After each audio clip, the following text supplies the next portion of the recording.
Because I'll be honest with you, no one is going to buy it if it costs more than what they can get at the grocery store. Now, you can make all sorts of claims about being organic or heirloom or native or whatever you want to call it.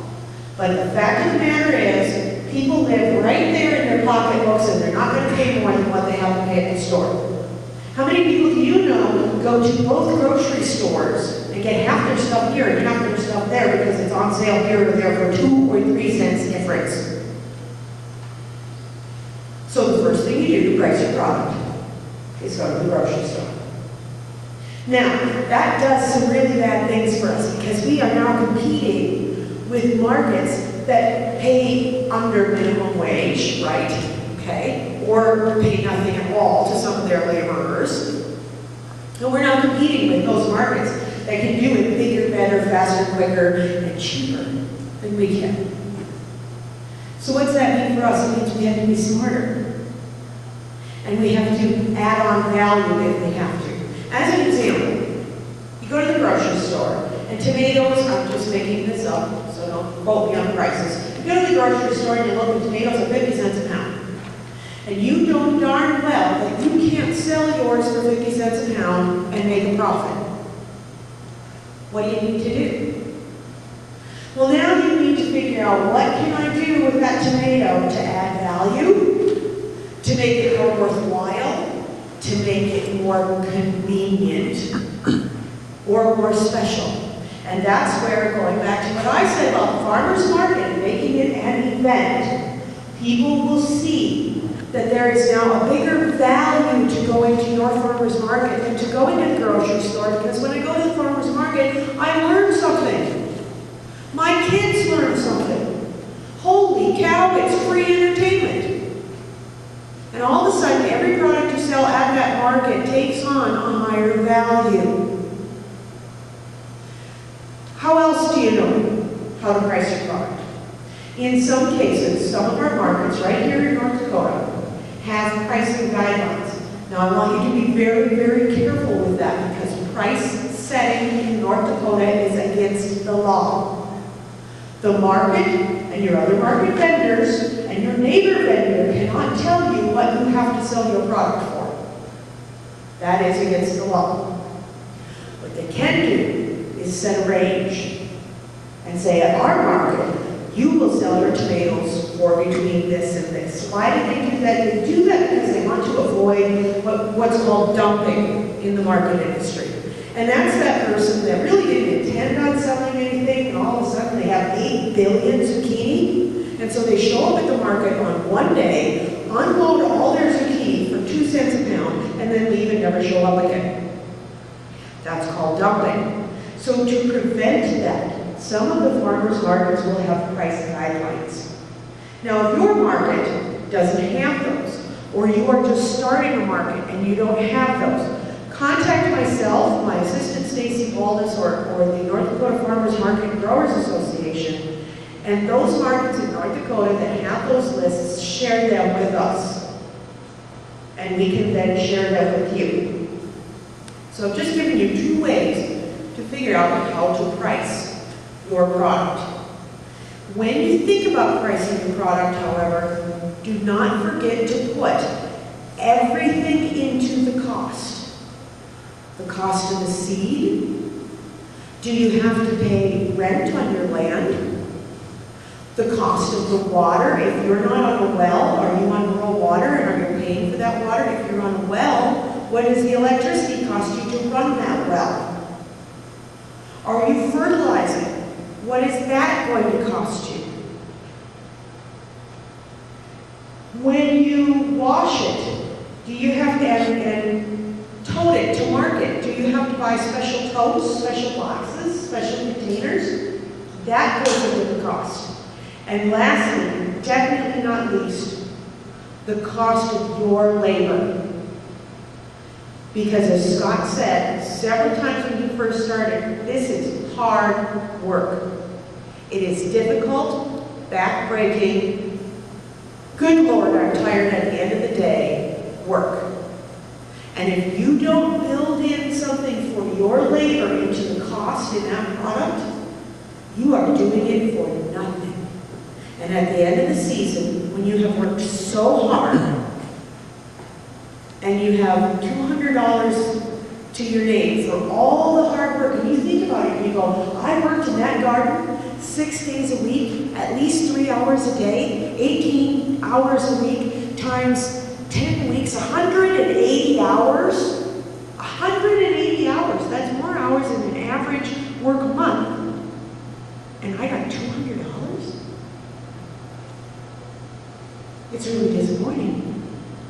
So make sure that you build in a fair wage for your own time, or you're going to end up tired and disgusted, and you're going to quit.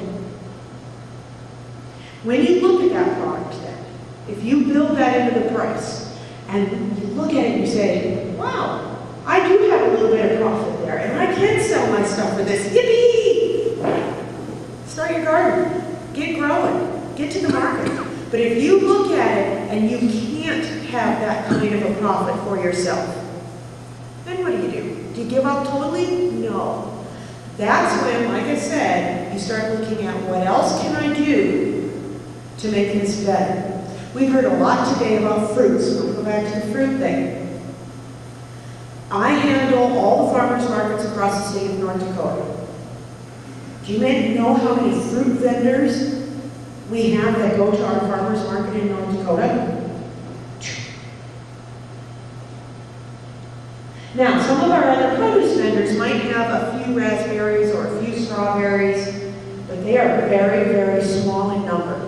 The fruit market is a niche market that you can get into. And just like someone else mentioned about pricing, if you get into the market early, Scott mentioned, I'm guessing it was Mawby's melons, getting into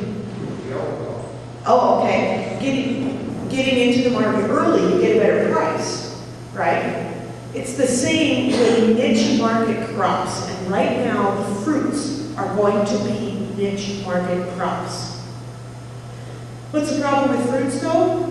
You plant them today, you're not going to harvest any fruits off of them in a marketable amount for a couple of years. So plant them next spring. And then plant vegetables for a couple of years. Keep yourself busy. And then when the fruits come in, get them into the market as quickly as possible. So look at your farmer's market and say, what's missing? What can I do with what I'm growing to add on value? Another really good example of that, Cornelius gave us this morning. He was talking about Bill Davis and his corn, and selling the ears of corn for $3 a dozen, or what was it? Something like that, $3 a dozen. And then he went into the grocery store and he saw the corn shocks for $8. You're doubling the profit on that product. We at Garden Dwellers Farm do exactly the same thing. We don't grow corn because I have a rule, I don't do vegetables. So we don't do corn. But we do what's called broom corn. It's an ornamental sorghum that they used to make brooms out of. And that's exactly what we do. We harvest the tops, and we sell the tops in bundles. And then we go in on that same crop and harvest all the stalks, shock them together, and sell the shocks. If I was looking at pricing, it would not be worth it for me to grow the broom corn strictly on the beautiful tops. But because I can add value and do the shocks, it now makes it a profitable crop for me. So pricing. Look at your competition, look at what's in the stores, and then remember to add everything you can into that price and build in a profit for yourself, or I guarantee you the work is so hard, you will give it up within a year if it's not worthwhile. And we want you all to stick with it and be here to help build this for a long time to come. So make it worth your while.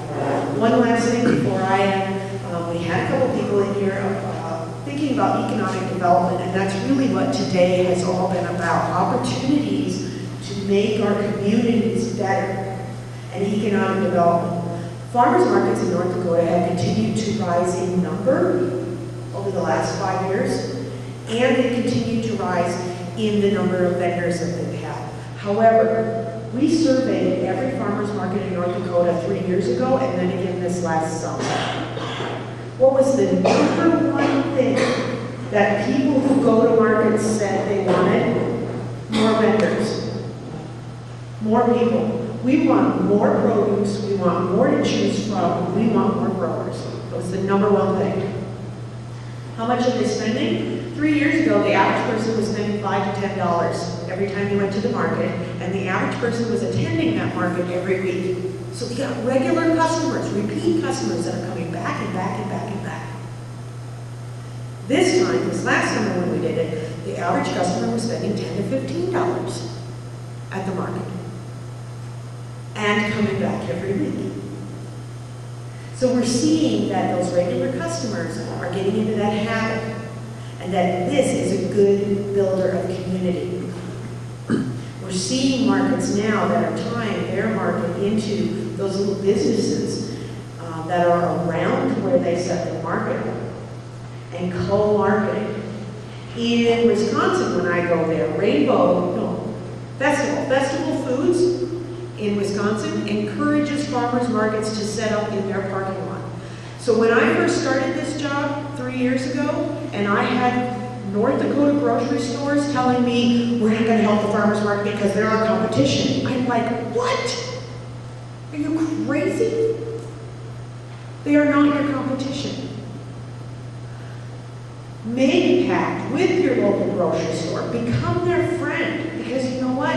Yes, maybe those people are going to buy vegetables from you that day. But you know what? They're not going to buy their whole meal. They're going to walk right into that grocery store, and they're still going to buy in that grocery store the chicken and the steak and the cereal and the everything else to go with it. In Wisconsin, Festival Foods actually gives the farmers market vendors bags to use that have their name on it, because they understand that symbiotic relationship. It is an economic development driver. It can build an economy in communities. A dollar that is spent, earned and spent in a community, stays in that community and goes around 10 times. A dollar that is earned and spent and leaves the community because we're paying for bananas from somewhere else or peppers from Chile does not benefit our community like a local dollar does. So that's my words on pricing and economic development. Again, if you have any other questions, I know you need to do everything one more time today. So Marilyn, I hope you don't kill me for taking that extra time. But I'm going to turn it back over to Cornelia so we can get to John.